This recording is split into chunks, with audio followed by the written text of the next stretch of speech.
Good morning, CCF family. The Word of God in Isaiah 43 verse 19 reminds us, "See, I am doing a new thing. Now it springs up. Do you know that? Do you not perceive it?" The verse tells us that sometimes God's Word doesn't immediately look like the answer we expected. We may only see confusion, waiting, disappointment, or circumstances changing little by little. Yet God may be preparing something we don't perceive yet. There may be prayers we are still waiting for, situations we don't understand, and doors that seem impossible. But God is already at work. We may not see the way, but He is our way maker. We may not know what tomorrow holds, but we know who holds tomorrow. So this morning, let's surrender our worries, our questions, and our plans to Him, trusting not only His plans but also His heart. If you are waiting right now, worship God. If you're believing, worship. If you're trusting God for your family, your future, or breakthrough, worship. Because our God is faithful, and even when we cannot see it, He is making a way. So I'm requesting everyone to please stand. Let us lift our hearts and worship our faithful Waymaker.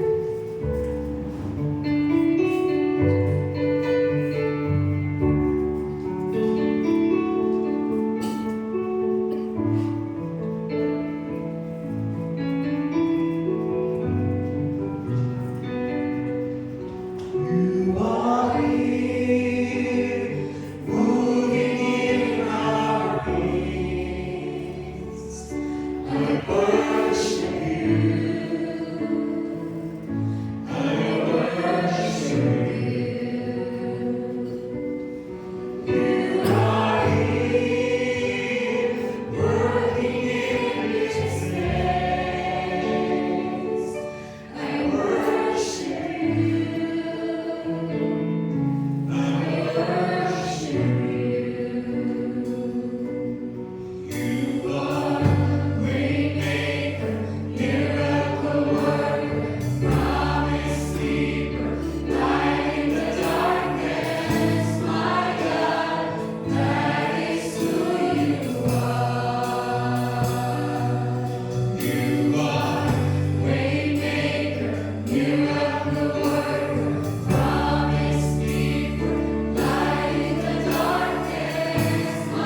testify that through every season, His goodness and faithfulness have never failed us.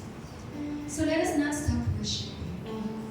Let us keep our hearts open, keep our hands lifted, and let's give Him all the praise He deserves.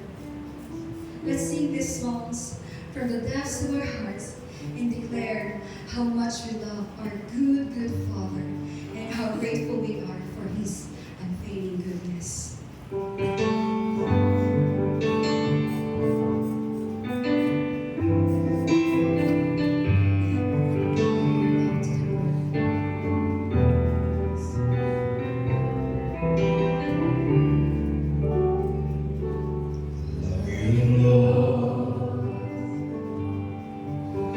Your mercy never fails.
and all the glory, Lord. You are worthy of it all because even we cannot see what you are doing, we know that you are always working. You are a way maker, making ways when there seems to be no way, Father. You are so good in us, Father God, in every season of our lives. Lord, you are doing things for our good and for your glory, Father. Your faithfulness never changes, Lord God. Even though, Father God, we fail at times, Lord, you still remain, Lord. Father, forgive us. Forgive our trespasses, Lord. Forgive our unfaithfulness. Diha sa imuhan, Lord God. Lord, we need your mercy, Father God. Continue, Father God, to cleanse us, Lord God. Because what we want, Lord, we want this worship, Lord, not to end, Father God. We want, Lord, that day and night, our praises, Lord God, will be like incense, Lord God, arises before your throne. Lord, make our lives as a living sacrifice that will honor your name forever and always, Father. May all of your creation join as we declare that you are our God, you are holy, you are so good, and you are worthy of it all. Father, be magnified now and forever. This is what we pray in the mighty name of our Savior, Jesus Christ. Everybody say, Amen.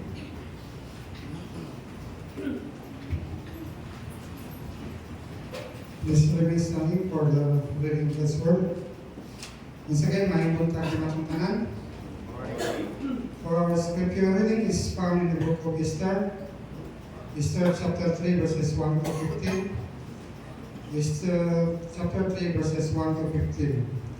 Please follow me silently as I read the word of God in Esther chapter 3 verses 1 to 15. Sometime later, King Xerxes promoted Haman, son of Hammedatha, the Agagite, to prime minister, making him the most powerful official in the empire next to the king himself. All the king's officials would bow down before Haman to show him respect whenever he passed by, for so the king had commanded. But Mordecai refused to bow down or show him respect. Then the palace official of the king's gate asked Mordecai, "Why are you disobeying the king's command?" They spoke to him after day, but still he refused to comply with the order. So they spoke to Haman about this to see if he could tolerate Mordecai's conduct.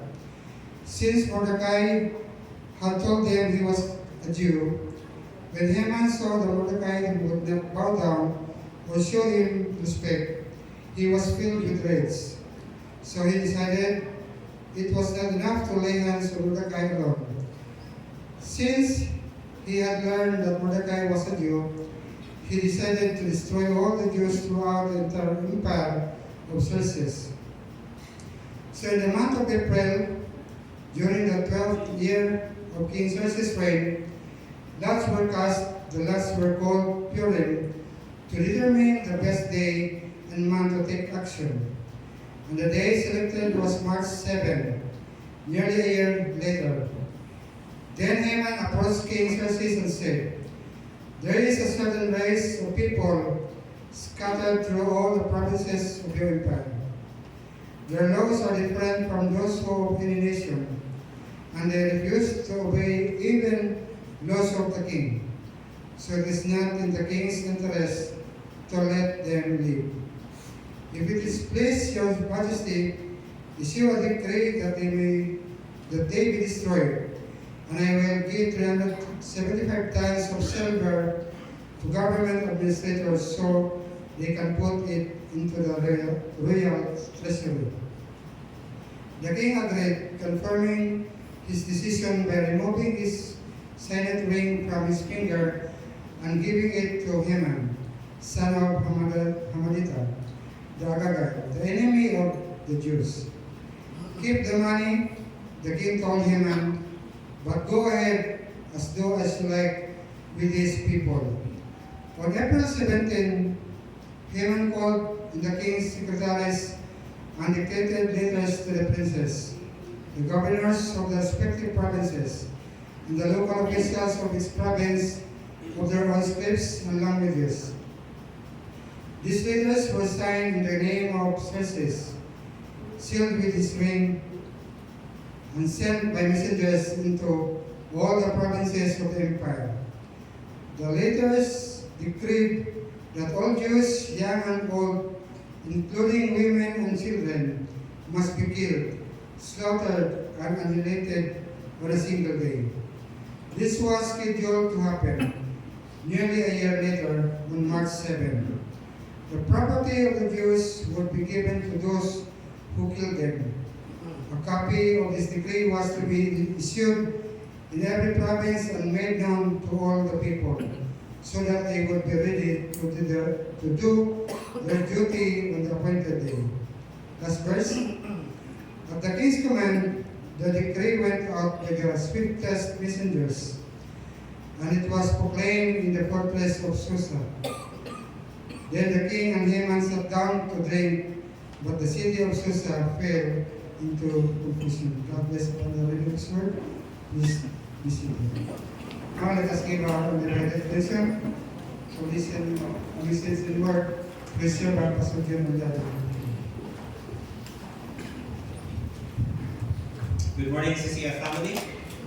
I'm glad you're here today and na-moderate to fellowship, to worship, and to feast on God's presence and Word. Every Sunday is fiesta para sa pulong sa Ginoo. Sa panahon karon nga daghang sa mga tao, they are becoming less and less interested in seeking God's Word and presence. It is encouraging to see that you remain faithful in your Christian journey para maging rooted, maging steadfast, and grounded in God's Word. Because as we live, God's Word will always be our guide, our strength, and our wisdom.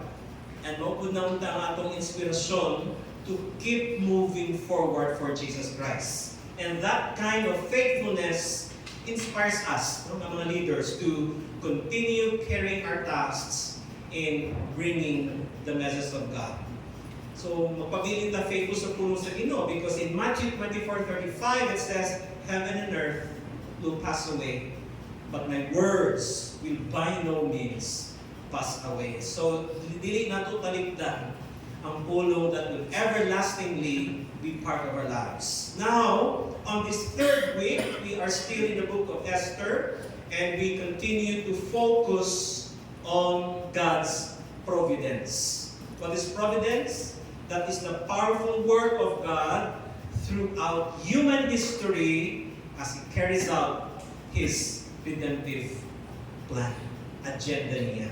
And the more I look at how God's providence work in the book of Esther, the more I am reminded of one great truth, that God's providence is deeply connected to His faithfulness and into His covenant. No? And behind the circumstances, behind every decision, every unexpected turn, every seemingly ordinary event, God was quietly working to preserve His people and fulfill what He had promised. Ang iyahang providence, mo i-assure sa atua, nga ang iyahang faithfulness, dili di mag-usab, dili mag-fade. Kaya ang Ginoo nato wala ka bagko. What He was yesterday, He is today, and He will be tomorrow. And that truth is not only seen in the story of Esther, we have witnessed that in our own story as CCF family. Now, sa journey sa CCF, God's faithful providence has anchored us through moments of joy and moments of sorrow. And through the seasons of uncertainty and seasons of celebration, God was there. And looking back, we can say with confidence, God has been faithful. God is still faithful, and God will always be faithful. Magbago man ang panahon, magbago man ang season, mag-improve man, may bago nga technology, hindi ko katoo, no, mapunta sa AI na age, where things are changing faster than ever before. But here's the comfort that we have. The world may change, but God is not. The world may be changing, but God is not. Mag-advance man ang technology, mag-change man ang culture, mag-change ang circumstances, but God's sovereignty still got us covered. Niaging Domingo, nagtanaw ta sa chapter 2, and we've been talking about the God who positions. Siya ang gaplasta sa kanan. Nothing is accident in the history of man. God's sovereignty has the power to position people, to arrange circumstances. Pwede niya abrihan ang pretahan, o sarada ang pretahan para sa uban, and move events toward a purpose that His people cannot see. Si Esther, wala siya nag-expect na she will end up in the palace. Ang iyang cousin, si Mordecai, wala po nag-expect na butangan siya pwesto, no, sa King's Gates. And even ang pagtanggal sa queen na si Vashti is not just a political event, but it is part of God's purposes. So behind what looked like an ordinary circumstance was the hidden hand of the sovereign God. God was positioning His people before the crisis ever came. Nga naka-advance ang Ginoo. Bago pa man mabot ng posisyon, iplastar na niya tanan. And so we can say, God does not position us merely for privileges, He positions us for purpose. Because whenever God gives you a position, He also is giving you a responsibility. Kaya masukin natin, tanan kita yung position sa Ginoo to solve a crisis. Now, we've been given position by God to combat or to battle crisis. Dili kay gitagaan ng posisyon o ang crisis gikan sa atong ang posisyon. Sama sa nahitabo sa atong government na sila unta mo combat sa crisis, sila noon ang dahilan sa crisis, ang economic crisis sa Pilipinas. Na si Esther ang iyang posisyon in the palace, dili lang na upgrade sa iyang lifestyle. Ang iyang position sa palace was an assignment. And she was not placed there para ma-enjoy ang mga beauty regimen na ginahatag sa iyaha para lang mahumot siya sa hari o magwapa siya, pising sa mata sa hari. But she was placed there because maabot ang panahon that her position would be needed for something greater than herself. And this is where the story becomes relevant to us. Sometimes maambot ta certain positions.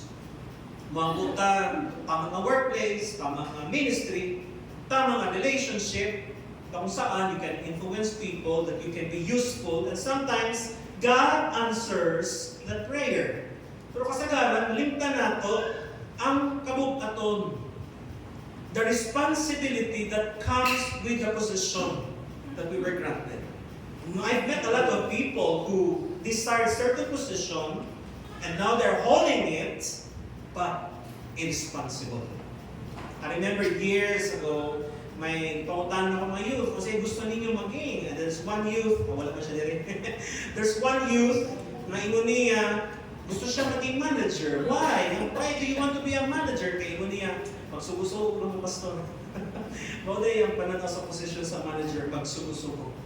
But positions are not a joke. But before we ask for it, we must understand how to carry it out in such a way that will make us deserving of that position. Again, ang position nato is intended to solve a crisis, to combat a crisis, hindi magiging source ng crisis.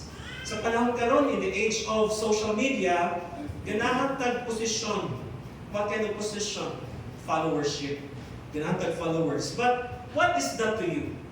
Ano ang tingin ninyo sa mga followers ninyo? If ever meron na ditong mga social media influencers, ano ba ang mga followers para sa atin? Are they just tools? for monetization sa ating account na maka-income ta, mabutangan advertisement ng atong account, or are they just tools for validation para maganahan ka, ginadahit ka pirmi sa mga followers nato. But as believers, we are accountable to the lives of those who follows us sa our Facebook account, Instagram account, our TikTok accounts, or whatever account you have. You are responsible for these people because you have in that influential position. And I reminded in Ezekiel 3:18, si Prophet Ezekiel, he was reminded, the Lord said, when I say to a wicked man, you will surely die, and you do not warn him or speak out to dissuade him from his evil ways in order to save his life, that wicked man will die for his sin, and I will hold you accountable for his blood. Although kani is a prophetic responsibility na gihata kay Ezekiel, kita ng mga Christians na naay mga social media followers, we are responsible to be faithful, to warn them, to preach to them, to teach them, to correct them, to proclaim the gospel, and to call people to repentance. Dili lang kayo na, nagara sa akong followers, kwarta na ni, kaching, kwarta. Dapat ma-viral. But we have forgotten to warn, to preach, to teach, to correct, to proclaim the gospel. Because God's positioning always carries a purpose. Ang promotion nato sa trabaho, dili naman na posisyon, dili lang na increase of salary, dili lang na increase of power, dili lang na increase of influence, dili lang na increase of opportunity. Ang platform is not just a platform because these things comes with a calling and a blessing. And God's assignment is always connected to His redemption plan. Any position is always connected to God's agenda of salvation. Si Esther, i-position siya bago niya naintindihan ang iyang role. And perhaps that is one of the most difficult things about positioning. God may place you somewhere before He explains why He placed you there. And sometimes, ang tubag sa atong mga pangutana is not immediately revealed because the purpose of the position will only be clear when the moments of responsibility arrives. That's why, maglihok ka from having the position, we move to knowing the purpose and knowing the responsibility. I believe most of us alam na natin ang purpose ng ating mga roles. Now, when the assignment is clear, ang concern natin is not anymore bakit ako nilagay sa ganitong posisyon. Ang totoong concern natin is, what does God want me to do now that I have this position? Now that I have this power, now that I have this influence. Kasi yan ang tension when we enter Esther chapter 3. Niabot na ang crisis. Kinsa ang crisis? Si Haman. And Haman rises, he issued a decree to kill all the Jews. And God was still silent. Seems not around. And suddenly, Esther's position means something. Dili na naman siya queen na magpababa lang sa hari. She is now a woman positioned by God for a moment that requires courage. And perhaps that is the message that God wants us to see. Your position may be God's preparation for a responsibility you have not yet recognized. Although klaro na, pero denial pa ta sa atong responsibility, but your position will always be a preparation for a certain responsibility that you have not yet recognized. So kung basahon nato ang chapter 3, matintal yun ta na mag-focus sa crisis. Kung kita mag-umabot ng problema, we capitalize more on the crisis than our position. But the beautiful thing about Esther is this: God was working before the crisis ever appeared. And this is the deepest lessons of God's providence, that God often works in the before while we are waiting for Him to work in the now. And that will lead us to the first point. God positions before the crisis. Kung balikan nato ang Esther 2, makita nato ang preparasyon sa Ginoo. Positioning is preparation. Esther became queen. Mordecai got the position on the king's gate. And then, the assassination attempt has been discovered. And those discovery has been recorded. And it will be useful later. So that is providence. Tanang movement sa chapter 2, kalihukan sa Ginoo. God was preparing the answer before the problem became visible.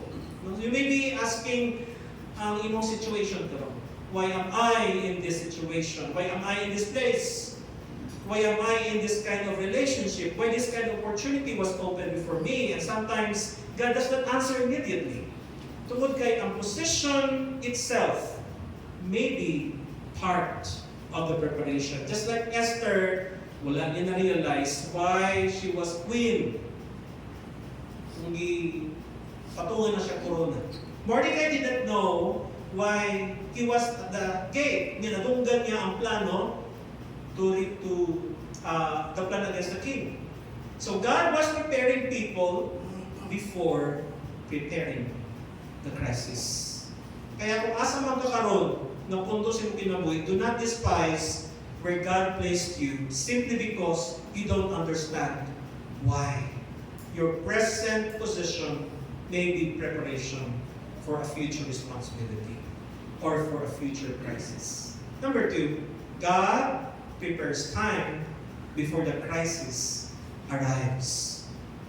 Giandam niya ang panahon. In fact, hawak niya ang panahon. Hawak niya ang time, hawak niya ang oras.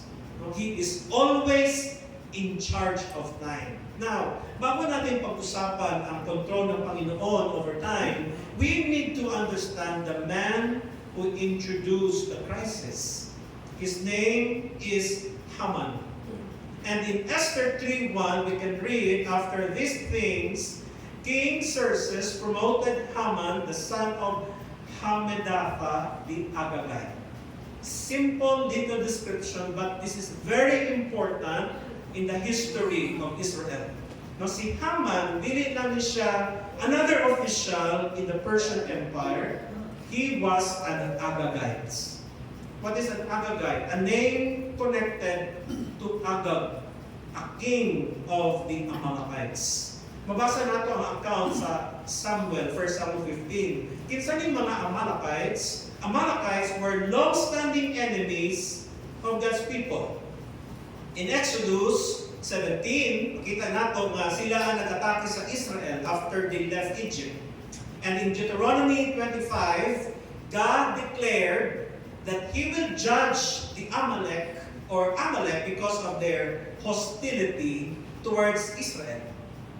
And in centuries later, si King Saul, isugo siya sa Ginoo na i-destroy ang Agag and the Amalekites. Kaya lang, Saul failed to obey completely.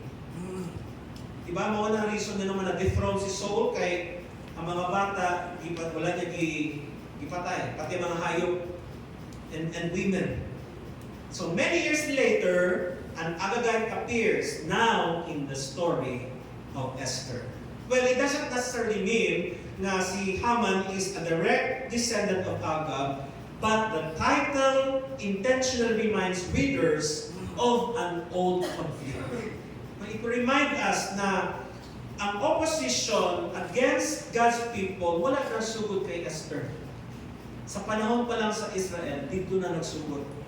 There is a large spiritual battle unfolding beneath the surface. So, si Haman, he rose to power, nagdawat siya ng authority, influence, and access sa hari. And from the human perspective, he looks unstoppable. Hawak niya ang ring ng hari. And whatever he commands, sundon. So na siya'y political power, na siya'y favor sa hari, na siya'y resources, and na siya'y plano, o naset na ang date para pamatsyon ang mga Jews. But Esther wants us to see something deeper. That even when evil rises, God remains sovereign. Haman may hold a position of authority, pero hindi niya hawak ang ultimate authority. Nag-cast lot siya para i-determine kung saan adlaw pamatsyon ang mga Jews. Sa perspective ni Haman, he is determining the future for the Jews, and he thinks siya ang nag-decide kanus pa sila mamatay. But something remarkable happens. Ang lot nahulog a day almost a year away. Akala ni Haman, kontrolado niya ang calendar. But God prepares time before the crisis arrives. Kung nag-iingon sa Proverbs 16:33, what does it say? We may throw the dice, but the Lord determines how they fall. No? Si Haman, he tried to destroy God's people. Yet, in his own decision, gives God's people additional time to respond. Almost a year. So what Haman intended as a timetable for the destruction becomes time for God's purpose to unfold. Yan ang nakatagong sovereignty ng ating Diyos. Nakatagong providence ng Diyos. He does not need to be visible, to intervene in order to remain sovereign. And He does not need to stop the enemy, to stop Haman na magkas sa lot. He simply governs the outcome. Ang kalaban nato, they may move, but God still holds the time. And sometimes what looks like delay is actually preparation. And for sure, when God moves in His time, victory has already been decided. Kaya kung tingin natin we're running out of time or it's getting late, remember God still holds the time. And we still have time to prepare. Number 3, position demands stewardship. Kung ang atong Ginoo is sovereign over time, ibig bang sabihin, ang mga choices natin, it doesn't matter anymore? No. In fact, in the book of Esther, something is very important for us to know. That although God is sovereign, wala niya gitanggal ang responsibilidad sa mga tao. God can control the time of the crisis, but people still have to decide what they will do with the position and the time that they have been given. Kasi we waste our position. We waste our time. Just like katong eldest nga anak ni Jacob, Esau. He wasted his position. And so, nakuha ni Jacob ba to, yung brother? As Isaac ang papa. Nakuha ni Jacob. Di ba? Si Haman nasa sa position. Powerful. Very powerful. Kaya lang, igamit niya ang position para lang sa iyang kaugalingon. Para lang sa iyang recognition. Para lang ibalan sa tanan. And he becomes angry when Mordecai refuses to bow down. Because Mordecai knew the history against the Agagites. Then, ang iyang personal offense, nagiging desire to destroy the entire people. Nagiging hakog siya sa power. That it's not enough for Mordecai to die, but the entire race of the Jews. Yan ang sinasabi ni Abraham Lincoln, ang dating president ng US. Ingon ni Abraham Lincoln, nearly all men can stand adversity. But if you want to test a man's character, give him power. Na mga tao, may ihanin mo kung tagaanin mo power. That is a powerful principle because position reveals character. Kung tagaanin mo authority, ang isa katao, diyan mo discover kung sa'yo nasa sulod niya. How he manage authority. Kung tagaanin mo influence niya sa katao, may balanin mo sa value niya. Kung tagaanin mo siya access sa mga opportunity, you will see how he will do with it. Si Haman ay authority, but authority did not make him great. It only exposed how small he was. Dako iyang posisyon, pero gamay ang kasing-kasing. Dako iyang power, pero wala siya'y character. Na siya'y influence, but gigamit lang niya for destruction of certain race. So ang issue karon is not simply how much power or influence God has given you. The issue now is, what are you doing with the influence God has given you? Anong ginagawa natin sa posisyon na may kaakibat na authority, influence, and power? Ano kaya mangyayari sa atin when God gives us power? Pakutan na yung katapat, what will we do with the power? Anong gagawin mo sa power? It could be wealth, it could be influence, it could be money. Because position by itself, it doesn't make one faithful. Authority does not automatically produce character, and influence doesn't automatically produce wisdom. Sometimes, position simply reveals what was already inside the heart. Diba may ingon sa uban, kung makakwarta ang tao gabag o dili, ma-enhance Ginoo kung sa inaan na sa kasing-kasing sa tao pag may kwarta na. Position requires a lot of prayer, my friends. Kung tagaan ang position na dako nga powerful, be more prayerful. So it can be properly utilized and exercised for God's agenda. Number 4, position requires participation. Dili nga, matuin mo si Sakayot nga, mag-manager lang ko, kaya musog-sugo ra ko. In Esther, we can find that God is sovereign, yes. Kaya lang, ang sovereign niya, it does not cancel human participation to respond in a crisis. Nag-position sa Ginoo kasi Esther, pero si Esther, kinahanglan mulihok siya. I-position sa Ginoo si Mordecai, pero kinahanglan musulti siya sa iyang witness. Ang Ginoo, giandam niya ang opportunity, but someone have to respond to it. Therefore, God's providence prepares the opportunity. Responsibility responds to that opportunity. Ang Ginoo gihatag og posisyon. So say role nato, be steward of the position. Huwag sayangin. No? Majority of our politicians are not good stewards of the position. Kaya sila naging source ng problem ng bansa natin. Sana huwag tayo maging ganun. Kaya pala maraming tao gusto tumakbo. Maski sa barangay level, takbo kayo ba?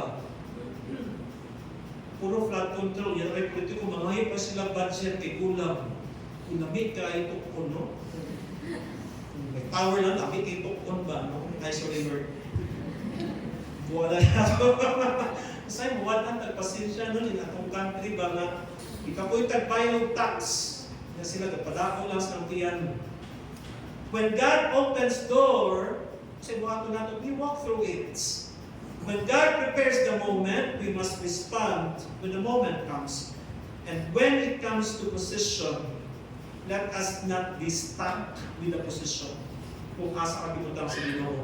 Let us always maximize and assess how we can use our position for the privilege of others, not for ourselves. Gihatag sa Ginoo ang position kay Ruth o kay Mordecai for their people, not for themselves. No? Makita nato ang contrast ba? Paano igamit ni Haman ang power o ni Ruth o ni Esther.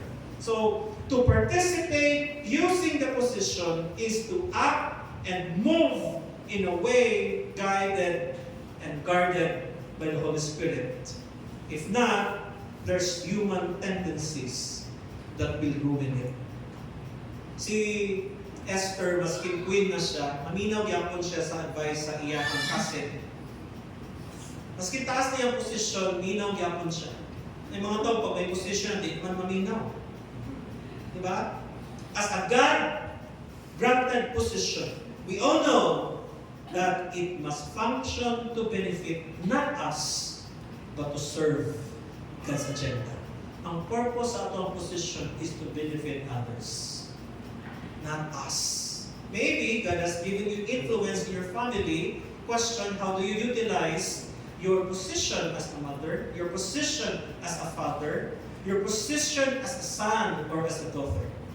Maybe na kay leadership, God has given you resources. How do you use those resources? Para lang ba for personal gain, for personal luxury, for personal use? Balikan nato si Haman o si Esther na duha ka ways gigamit ang posisyon. Sa chapter 3, makita nato ang powerful contrast between Haman and Esther. Haman used his position to satisfy human nature. So, ang position niya, igamit niya para mutakoy ang pride. Attach ang position niya sa iyang pride. Attach ang position for personal interest. Attach ang iyang position sa iyang mga plans. Paano yung igamit ang position? For destruction. In verse 5, babasa nato, when Haman saw that Mordecai did not bow down, kung sa mo kay Haman, napuno siya sa kasuko. Igo yung igo kay wala niluhod. At anong tao muluhod? Hawak po niya ang ring sa hari. Then notice the escalation because of position, igamit lang niya for recognition. And because he was not recognized, he took offense. And then he became so angry, he wanted to revenge not just sa isa katao, but the whole nation of the Jews. Di nila ang naa sa lugar nila, but even katong nagbalik na sa Jerusalem na nag-rebuild, madamay. Kaya ang plano niya, ubuson tanang race sa Jews. Haman does not merely want Mordecai punished. No? Even sa verse 6, he wanted to destroy all the Jews. No? Then, gamit niya yung access sa hari para ma-manipulate ang hari, para ma-authorize ang decree. So, how Haman utilized his position, warning na about what happens kung ang authority is stewarded for the self only and not for God's purposes. Pero in contrast si Esther, ang position, he sees to it that it is a responsibility. And he used it to have a courage to stand for his people and ang result, preservation sa mga Jews. She will eventually think of how his or her position can serve God's purpose. And that is the real test of position. Dili kay how high you rise, but paano mo naabot ang position? Ang uban, magpasipsip, ang uban, daot sa uban para makuha yung position. No? How much authority do you have? And whom does your authority you serve? Dili kay paano kadako ang influence ang gihatag sa imo, but kung sa'y gigamit nimo sa influence. So let us be good stewards of our position. Number 5, crisis reveals why the position mattered.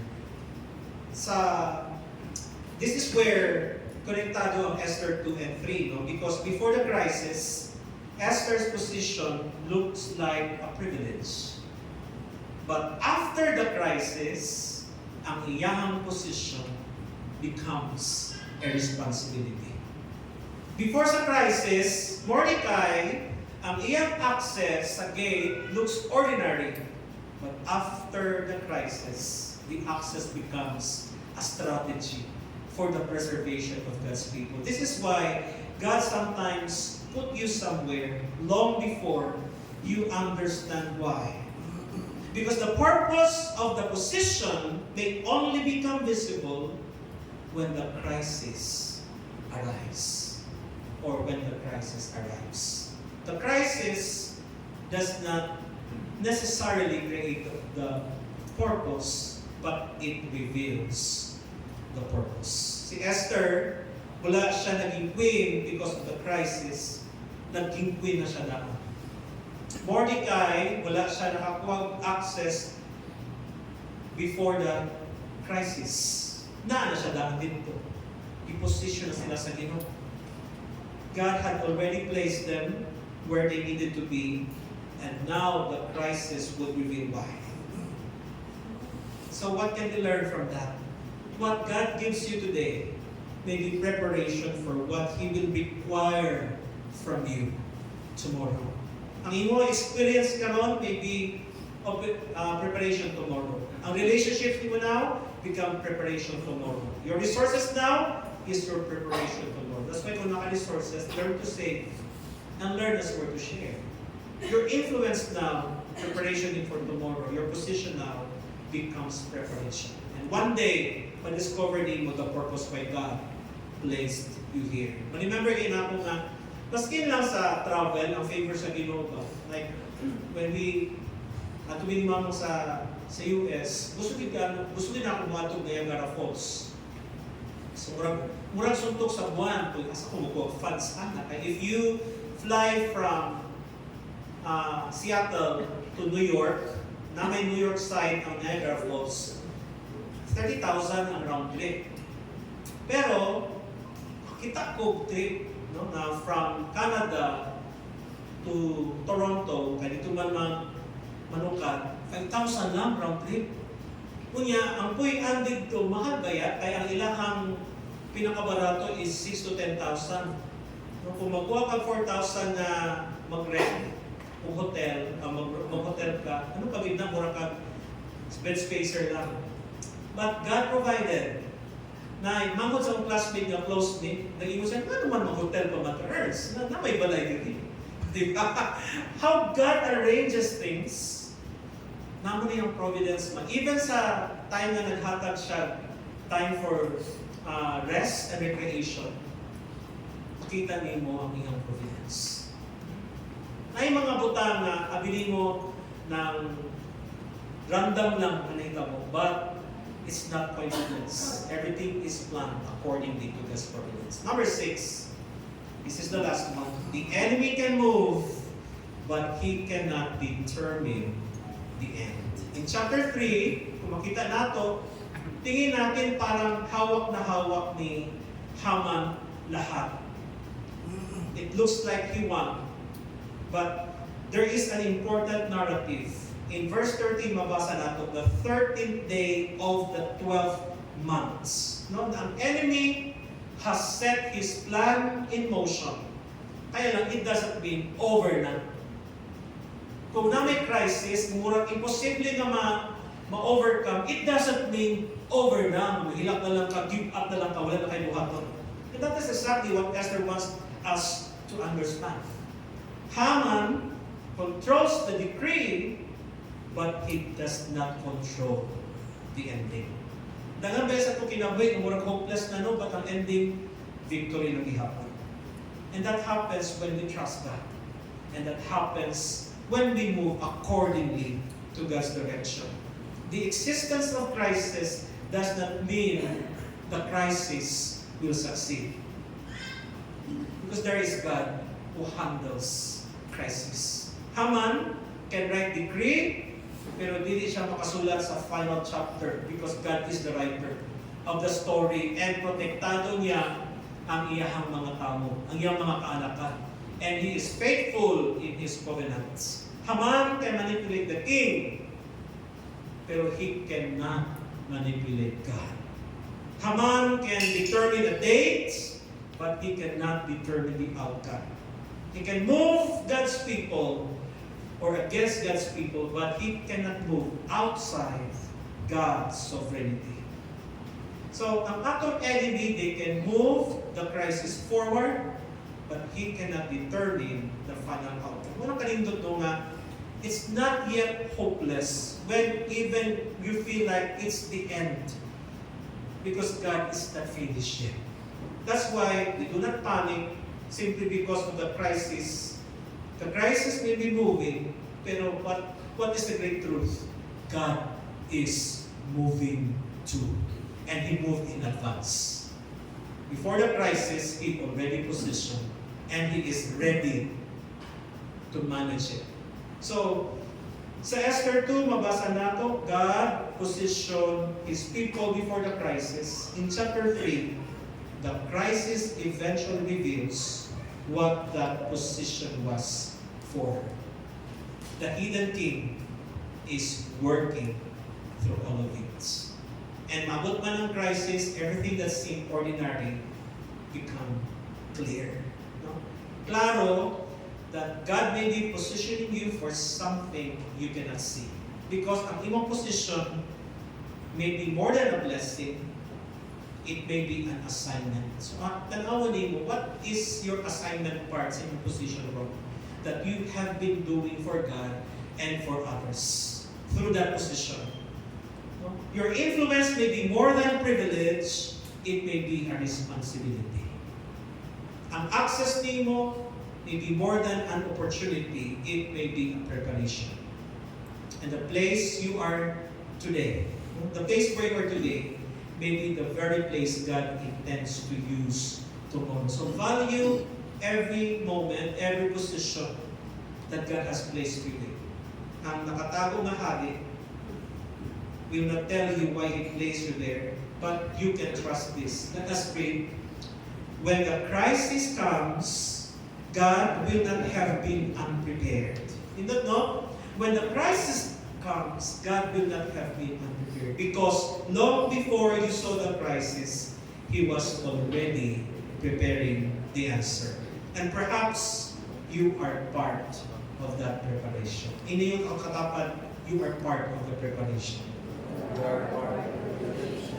Ina yung katapat, value your position. And be ready for the crisis. Let us all stand. Let us make an assessment of our lives. I-check natin kung saan posisyon ihatag sa Ginoo sa ato kung paano nato i-handle para sa moabutay ng crisis. How do we steward the position and how we are responsible for it. Shall we all pray?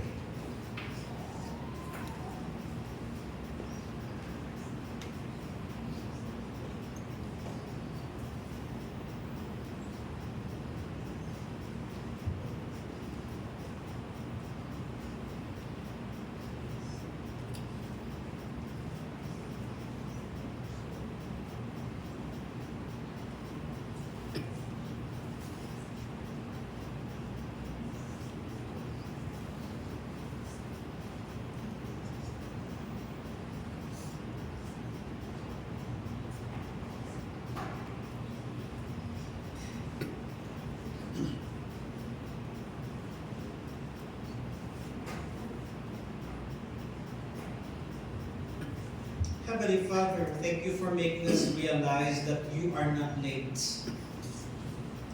You move ahead of time. And thank you for making us realize that when crisis is real and moving, you are also real and you are working. That's why we have no excuse to give up or to lose hope. Because you have already gone steps ahead of every crisis that will come in your life, in our lives. You have positioned us.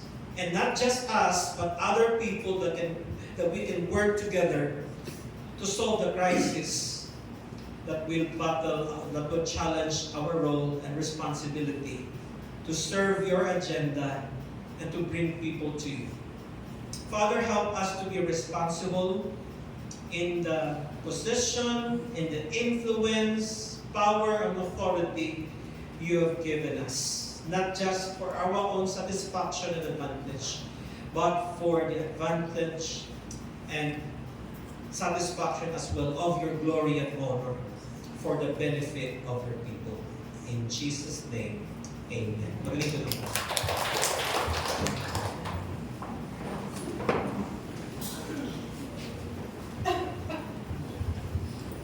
Thank you so much, Pastor John, for that wonderful and timely message para po tayo. And I hope that naman na-bless na follow sa Panginoon. Now is the presentation of God's tithes and offering. Let me read the passage in 2 Corinthians 9:7.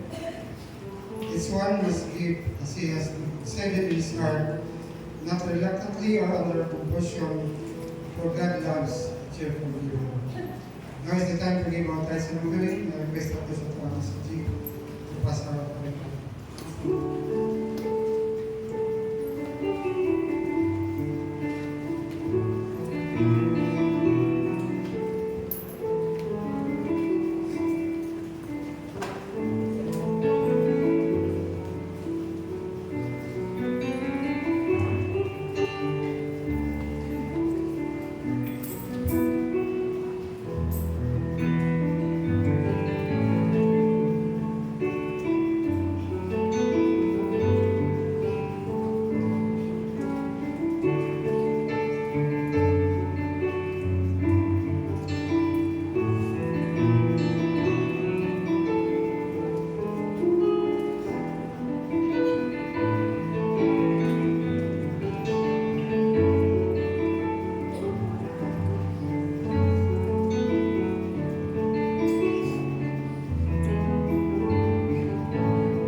ask you to pray even sa ato ang mga plans for December.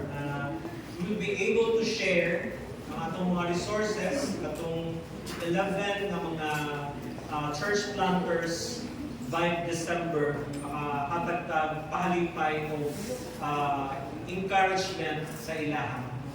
I will be giving out the names soon. And salamat po sa mga instrumentalists na nag-serve today, nag-serve po sa prayer every Friday. And I also encourage everyone to participate sa atong prayer ministry kada Biyernes alas 6 sa gabi. And also pray sa mga trainees nato sa keyboard and sooner hopefully natay ba kung maka-play sa atong church na sila Lawrence, sila Shamel, si Ella o si Iles. They are under training for 4 weeks now. And also pray sa mga future praise and worship leaders under training yapon. Every Sunday na sila. Si Alex, si Biboy, o si Jamaica. No? Mga 9 additional na members sa praise and worship team. Okay? Ang ubang mga leaders nato na po yung other responsibilities. One teacher po, one choir po. So, dito nga mabawasan ang mga responsibilities nila. But as long as they can sing, I'm sure they're able to share their talents for the Lord. And napo tayo reminder ang mga kabataan na ay mga teachers sa mga kabataan na ay meeting after the service. Shall we all rise and let us greet one another and sing, "It's so good to be in the house of the Lord."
help us always realize we're not alone in our journey.